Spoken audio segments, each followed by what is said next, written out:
Последната алатка за борба против корупцијата, Законот за заштита на укажувачи, не профункционира, велат невладините издруженијата. Иако на јавните предпријатија, институции, но и приватни фирми, законот им налага да обезбедат лица каде ќе може да се пријави корупцијата, тоа не се спроведе во пракса. 1314 јавни институции во Македонија, само 70 и нешто имат одредено лице за прием на пријави, а немат воспоставено и процедурата.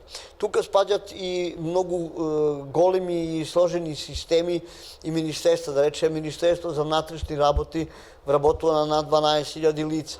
Има неколку сектори во издржавата, има стотици полициски станици и така натаму. А според перцепција на граѓаните, полиција е една од институциите каде што е присутна корупција.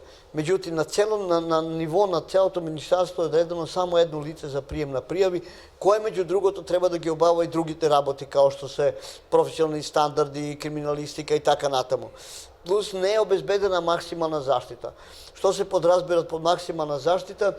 Да пријавувач кој ќе поднесе пријава биде заштитен, да никој не го знае неговиот идентитет. Тоа значи дека институција треба да има кај тоа лице кое што е надлежно, посебен компјутер со посебен пасворд, да никој не може да влезе и така натаму. Законот за заштита на укажувачи предвидува и казни доколку институциите јавните предпријатија не назначат лице каде ќе може да се пријави корупција. Законот предвидува казнени одредби, покрај казнените одредби. Законот предвидува да институциите се должни на секои 6 месеци да поднесуваат извештај до Државна комисија за спречување на корупција што направиле во тие 6 месеци. Дали имало пријави, немало пријави, како го спроведуваат законот и така натаму.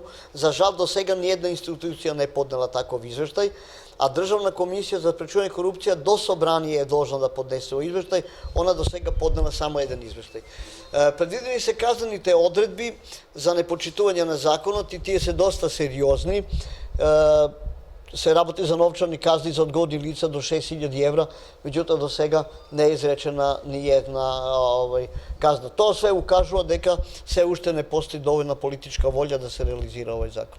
Истакна Александар Писарев во Сдруженијето Форум. Законот за заштита на укажувачи беше донесен во 2015 година по гласањето на Пржинскиот договор, но не ги даде посакуваните резултати.